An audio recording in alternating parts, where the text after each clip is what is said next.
President Trump says phase 2 of his Gaza peace plan is underway. However, arriving at an agreement in the second phase may prove much more difficult than phase 1. That's because it requires Hamas to disarm, but so far, the terror group has given no indication it is willing to give up its weapons. Joining us to share his insights on the Gaza deal is Alex Traiman. He's CEO and Jerusalem bureau chief of Jewish News Syndicate. Alex, a key provision of phase 2 of the Gaza peace plan is disarming Hamas. President Trump says if they don't disarm, they'll be forcibly disarmed. So what's the enforcement mechanism here? What's the plan to seize their weapons if they don't voluntarily give them up? Well, first and foremost, they're still firing at Palestinians in the Strip. Those that had been considered to be collaborating with Israel are being shot down in the street. The CENTCOM commander, Admiral Brad Cooper, stating that Hamas is shooting at innocent Palestinian civilians in the Strip. Now, phase 2 of the plan calls for the creation of an international stabilization force. We don't know what is going to compose that force. The United States said it would commit 200 troops to implementing what you mentioned as phase 2 of the plan, but also stressed that those 200 troops would not be going inside the Gaza Strip. So it's not clear who is going to force Hamas to disarm. The Prime Minister's office here in Israel is stating emphatically that as far as they're concerned, we're still in phase 1 of the deal. All of the bodies of hostages haven't been returned. And at the same time, that if Hamas refuses to disarm, that we will not get to a phase 2 of the deal, and that Hamas is going to be disarmed one way or the other, whether they stand down and disarm themselves or the International Stabilization Force does that. If not, Israel is going to do it. Well, Israel says it will not withdraw completely until Hamas is disarmed. And I guess the IDF claims it has destroyed 90% of Hamas's military capabilities and their fighters. So what's left to get? Well, I think that that's correct, that really Hamas has been filed down something like 80 to 90%. In terms of the potential of Hamas to threaten the Israeli home front right now, considering that the IDF is still holding about 50% of the Gaza Strip, and even when they pull back, there's going to be a significant buffer zone in between the areas that are controlled in Gaza by Palestinians and by Israel, which was attacked on October 7th, so that you won't be able to have another October 7th style attack.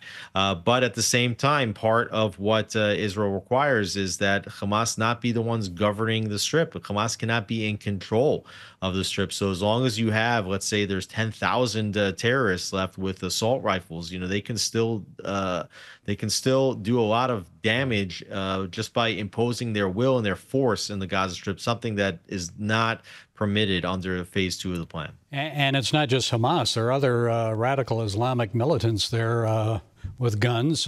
So what are the chances then that an Arab and Turkish security force, maybe Egypt, Turkey, Qatar, others would actually put boots on the ground in Gaza and forcibly disarm Hamas?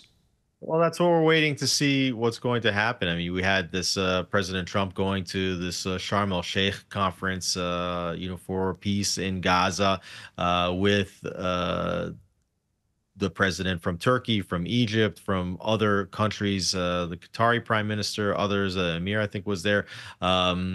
And we don't really know exactly what they're pledging to do. The president made it clear that they are pledging, those that have it, to put funding towards the rebuilding. But it's not clear yet if any of them are prepared to send troops inside the Gaza Strip. And as long as Hamas is not going to go into a period of quiet, right, and maybe they won't hand forward all of their assault rifles, but if they're going to continue to use their assault rifles in the street and not even permit quiet, if President Trump and his Board of Peace cannot figure out some kind of stabilization force to force Hamas to disarm and for Gaza to be demilitarized, then I think you are likely to see either on the least end of it, that Israel will not relinquish the other 50% of the Gaza Strip that it continues to hold until such a time that Hamas is demilitarized. And on the more aggressive side, that Israel could actually go in and to have regular counterterrorism operations inside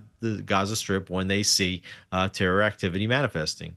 And what about future governance? I mean, Hamas wants a role, at least in the transition. They've rejected the idea of even former British Prime Minister Tony Blair and other non-Palestinians having oversight in Gaza. I mean, I don't see a role for the Palestinian Authority either. Do you? What's going to happen there?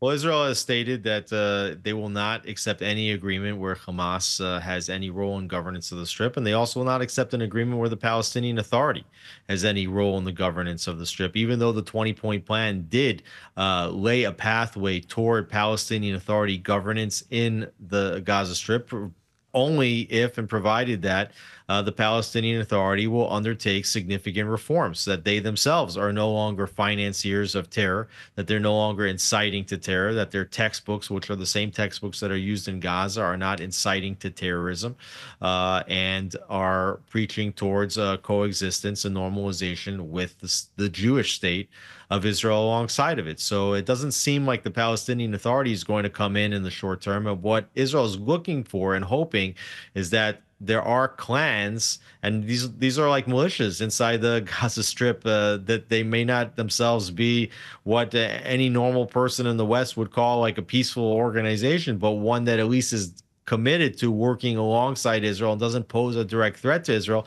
that Israel wants to hand over pieces of the Strip to militias, local militias that will work with Israel to maintain calm and police specific areas. Okay, Alex Traiman, Jerusalem News Syndicate CEO and Jerusalem Bureau Chief. Thank you, Alex, for being with us. We appreciate it. Gary, thanks for having me.